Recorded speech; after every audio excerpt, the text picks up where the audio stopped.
Imagina o seguinte, o Subaru, aquele mesmo Subaru de ReZero que sofre, morre e volta pelo retorno através da morte, mas dessa vez simplesmente ganhando o poder mais apelão de manipulação de tempo já criado. Não é só voltar no tempo, é bem pior que isso, é literalmente poder apagar o tempo. Hoje eu vou te mostrar como seria se o Subaru tivesse o poder do King Crimson de Jojo, um dos stands mais poderosos e perigosos da obra, e como isso mudaria completamente ReZero, arco por arco, até o arco 5.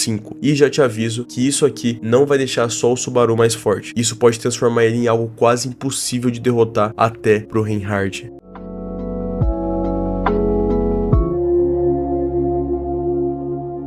Mas antes da história, deixa eu resumir o que o Subaru teria com esse stand. Pra quem não sabe, o King Crimson tem dois efeitos principais. O Epitaph, que basicamente faz com que ele possa prever alguns segundos do futuro bem antes dele acontecer. E o segundo, que é o próprio apagar o tempo. Tudo acontece, mas ninguém vai perceber, só ele. Então, o acontecimento pode ser recorrente sim, mas é simplesmente o Subaru apagar aquele acontecimento e ele deixa de existir, e o Subaru pode de certa forma remoldar ele da forma que preferir. Então, na prática, se alguém ataca, o Subaru já viu esse acontecimento, e se alguém vence, o Subaru apaga o momento e muda o resultado da batalha. Agora, mistura isso com o retorno através da morte. Você não tem mais um cara que volta depois de morrer. Você tem alguém que praticamente não morre, e mesmo assim continua se aprimorando. Dito isso, vamos começar a história, arco por arco de ReZero. Aqui já começa o absurdo. Na história original, o Subaru apanha feio dos bandidos e depende da Emilia para fazer praticamente tudo. Mas com o King Crimson, ele simplesmente pode prever os ataques, apagar o tempo e simplesmente aparecer atrás deles ali. E o resultado seria que ele vence sem nem saber lutar direito, só se baseando no seu stand. E isso já muda tudo na percepção da Emilia. Antes ela viu um cara estranho e meio inútil, agora ela vê um cara misterioso, de certa forma frio e assustadoramente eficiente. E mesmo parecendo estranho, o Subaru consegue usar o King Crimson dessa forma, pois os stands são essencialmente instintivos, ou seja, você não precisa necessariamente saber utilizar o seu stand. Logo de cara, ele já funciona de forma instintiva até você dominar ele completamente, entender suas habilidades e como utilizar elas. Mas enfim, o Subaru começa a interagir com a Emilia e aqui nasce uma diferença-chave. O Subaru passa a parecer confiável muito mais cedo, tanto aos olhos da Emilia quanto dos outros personagens que vão aparecendo ao decorrer da história. Porém, na sua busca pelo brasão, Emilia e Subaru vão de qualquer forma até o bar do velho Ron, e aí acaba acontecendo o conflito contra a Elsa. Porém aqui o Subaru já tem um stand extremamente poderoso, e ao perceber a força da Elsa ou a dificuldade de derrotar ela, ele simplesmente usa o Epitaph para poder prever os ataques dela, o que já garantiria uma vantagem absurda para ele, e caso mesmo assim não dê certo e ela acabe ferindo gravemente alguém, ele simplesmente apaga aquele período do tempo, volta como se nada tivesse acontecido e continua lutando contra ela, tempo suficiente até o Reinhard chegar. Mesmo desengonçado e mesmo sem saber o que ele tá fazendo, o Subaru consegue segurar Elsa tempo suficiente, percebendo ali que ele tem poderes muito mais incomuns do que ele pensava. Esse arco costumava ser o que o Subaru mais sofria, mas agora simplesmente não funciona mais do mesmo jeito. Quando a Aren tenta matar ele, ele vê o futuro, ativa o King Crimson e evita o ataque. Mas aqui entra algo interessante, ele não precisa morrer para aprender. Ele aprende sem morrer, graças ao King Crimson. E isso vai mudando a psicologia dele completamente, porque o Subaru vai acumulando menos traumas, menos desespero e um controle muito maior sobre o seu stand. E mais importante que isso, a Aren nunca vê ele como um fracassado. Ela vê ele como alguém perigoso, mas confiável. A relação deles fica menos, entre muitas aspas, salvação emocional e mais respeito e curiosidade. Não que isso vá fazer a Aren não gostar do Subaru, por exemplo, mas basicamente o respeito dela aqui é muito maior pelo Subaru, por ver a pessoa que ele é, e também ela fica curiosa para entender como é que ele faz essas habilidades de conseguir parecer sempre ver o que tá acontecendo, meio que como o Reinhard faz, né? Já com a maioria dos outros personagens a relação seria normal, apesar de que o Reinhard provavelmente perceberia algo incomum ali no Subaru, afinal de contas ele tá conseguindo fazer coisas que para um humano comum como ele deveriam ser impossíveis, então muito provavelmente tem algo de diferente nesse Subaru. Mesmo que o Reinhard não saiba exatamente o que é logo de cara, ele consegue perceber que esse Subaru é diferente, que esse garoto também é poderoso de uma forma que ninguém consegue explicar, nem mesmo o Roswaal.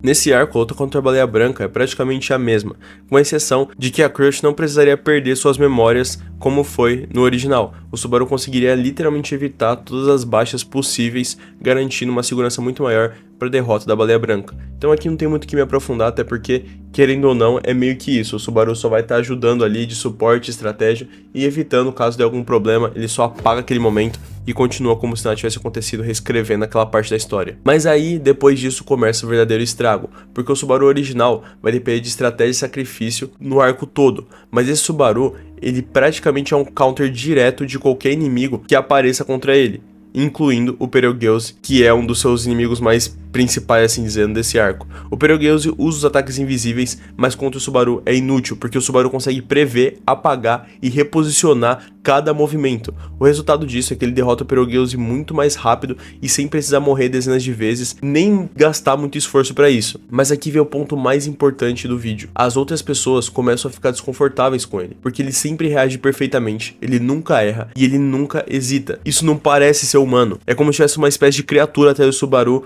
uma criatura que nem mesmo eles enxergam, simplesmente guiando ele e reformulando cada passado ou cada acontecimento que parece perdido, simplesmente se tornando um milagre ambulante. E isso gera, a partir daqui, já uma certa desconfiança e desconforto de alguns personagens em relação ao Subaru. Mesmo que não seja uma desconfiança ruim, é só uma espécie de insegurança de não saber exatamente com quem eles estão lidando e quem é o aliado deles. Mas mesmo assim tudo se segue normalmente, o Subaru consegue as mãos invisíveis do Betelgeuse também, e todo o resto do arco permanece praticamente igual ao original mesmo.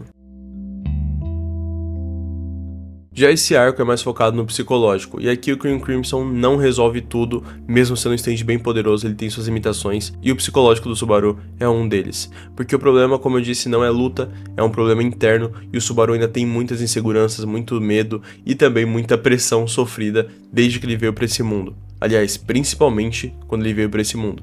Mas agora existe uma diferença brutal. Mesmo sem o King Crimson, ele não tá mais impotente. Isso faz com que ele consiga enfrentar o passado com mais firmeza, ele discuta com a Emilia de igual para igual, e ele não quebre tão facilmente como ele era sempre humilhado, principalmente pela Emilia, né, desde o começo da história. Por outro lado, ele começa a desenvolver algo perigoso, um complexo de controle, porque ele pode evitar quase tudo, e isso leva a um pensamento de certa forma problemático pro Subaru. Se eu consigo prever e apagar qualquer coisa, por que deixar alguém sofrer? Eu posso consertar tudo.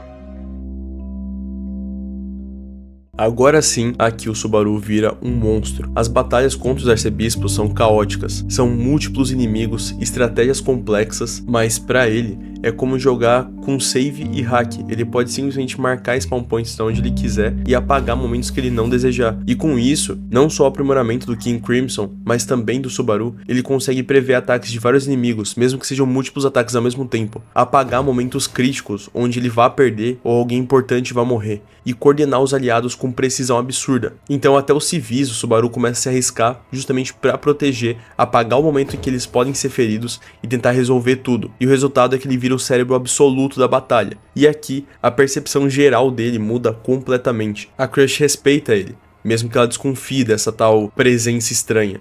A Anastasia tenta entender e usar isso a seu favor. O Julius começa a ver ele como um rival real, não só alguém incapaz, e a Emilia confia nele. Mas ela sente que ele tá mudando, não em poder, mas em seus ideais. E aí sim o Subaru começa a sofrer bastante, justamente por tentar salvar todo mundo o tempo todo. Mas infelizmente ele descobre da pior maneira possível, que não tem como salvar todo mundo, não o tempo todo. Porque em seu desespero e frenesi de tentar salvar todos, ele acaba percebendo algo crucial. O King Crimson tem um cooldown, ou seja, ele não pode ficar spamando a habilidade de apagar o tempo ou de prever o tempo sempre que ele quiser. Ele tem um tempo de recarga. E durante esse tempo, mortes ou ataques que aconteçam não podem ser impedidos. E nesse momento, pessoas importantes para ele, ou mesmo civis, podem acabar não só se ferindo, mas morrendo bem na frente dele. E aqui vem o ponto-chave do vídeo. O Subaru não só vira mais forte, ele vira alguém isolado. Porque além de ninguém conseguir acompanhar ele, o próprio Subaru acabou presenciando com seus próprios olhos como é perder alguém, porque mesmo sendo muito poderoso, não dá pra evitar tudo. Ele não é um deus. Mesmo que ele sempre saiba mais, mesmo que ele sempre reaja antes e sempre consiga controlar tudo, sempre vai ter algo que ele não vai conseguir. E isso cria uma distância emocional, principalmente com a Emilia, que era a pessoa que ele mais amava, porque ela quer alguém humano, não alguém que parece manipular o destino, não alguém que parece tentar ser um deus. E o Subaru segue entre o caminho ambíguo de tentar proteger a todos, mesmo sabendo que não vai conseguir, ou de entender que sacrifícios serão necessários, mas que no processo ele vai ter que se arriscar também. E antes que alguém comente que o Subaru poderia simplesmente usar o Retorno através da morte, vale lembrar que até mesmo o Retorno através da morte também tem seus checkpoints, ou seja, tem momentos que o Subaru, mesmo que tente voltar através dessa maldição, ele não vai conseguir voltar exatamente no ponto que ele quiser, apenas no ponto que já estiver setado dentro da história. Então o que valeria mais? Tentar salvar todos mesmo que a sua sanidade acabasse, mesmo que fosse ao custo da sua sanidade, ou deixar as coisas como são e proteger apenas as pessoas que você mais se importa, mesmo que isso custe a vida de milhares de outras pessoas de fora. E nessa análise o Subaru provavelmente não se tornaria um vilão, ele só realmente se tornaria mais frio, mais distante, mais isolado e triste.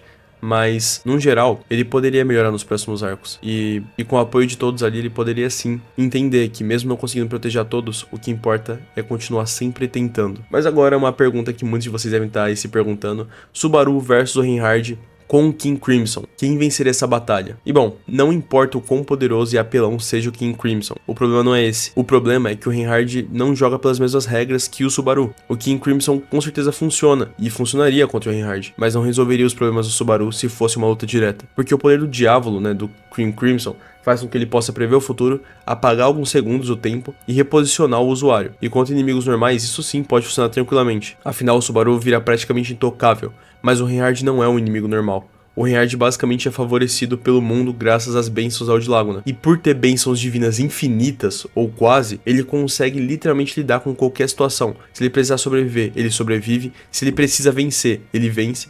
E se algo poderia derrotar ele, simplesmente não funciona direito. Simplesmente não existe mais. É literalmente o conceito de protagonista quebrado, só que dentro do mundo de ReZero. Então, mesmo com essa habilidade, e mesmo o Subaru podendo utilizar a compaixão que o Reinhard tem por ele como vantagem, caso ele quisesse matar o Reinhard, ainda assim ele não conseguiria. Simplesmente pelas bênçãos da Láguna. Mas se nós fôssemos desconsiderar elas, aí sim a batalha seria mais equiparável. Porém, o Reinhard ainda tem a espada Dragon Rage, e aí contra isso não tem muito que o Subaru fazer. Ele pode tentar pagar o tempo, pode tentar voltar, mas isso só tornaria a luta em um combate infinito. E no fim das contas, dar o King Crimson pro Subaru não só facilita a vida dele, isso também mudaria completamente o tipo de história que ReZero seria, porque sairia de um cara fraco lutando contra o destino e apanhando para quase todas as ameaças, para um cara que controla o destino, tentando não perder sua humanidade no processo. E sinceramente, isso pode ser ainda mais perigoso e épico para ReZero, porque o maior inimigo do Subaru deixa de ser o mundo e passa a ser ele mesmo. Mas agora me diz aí, você acha que o Subaru ficaria mais heróico com esse poder, ou começaria a virar algo parecido com um vilão? E se quiser eu posso fazer uma versão ainda mais insana pro Subaru. Eu vi que muita gente tava pedindo aí o Subaru se tivesse o poder do Gojo ou do Aizen, e pô, seria interessante demais, então comenta aí se vocês quiserem, beleza? Porque daí realmente o mundo de ReZero ficaria num nível muito superior, e talvez ele simplesmente não sobreviveria à ameaça que o Subaru poderia se tornar. Bom, rapaziada, no geral é isso. Muito obrigado aos membros do canal. Sério, rapaziada, vocês fazem toda a diferença e ajudam demais. Muito obrigado a todo mundo que viu esse vídeo até aqui também. Se puder, apoie esse vídeo de qualquer forma que você puder e vai estar me ajudando demais já, beleza? Tem os links na descrição se quiser me apoiar ainda mais. E não esquece aí de beber água, agitar a postura de vocês. Um beijo, um queijo pra vocês, um coraçãozinho pra vocês também. Sejam felizes e até o próximo vídeo, rapaziada. Tchau, tchau.